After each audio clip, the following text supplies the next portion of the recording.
Just an embroidery here in Canada, just taking a look at how we're actually hooping these things. So this is actually what we do with the hats. We actually take these hats, put them into a machine.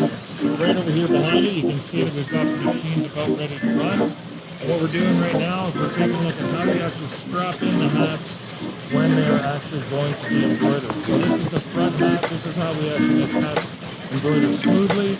Got to put them in this jig and strap them down, and we are good to go.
Thank you.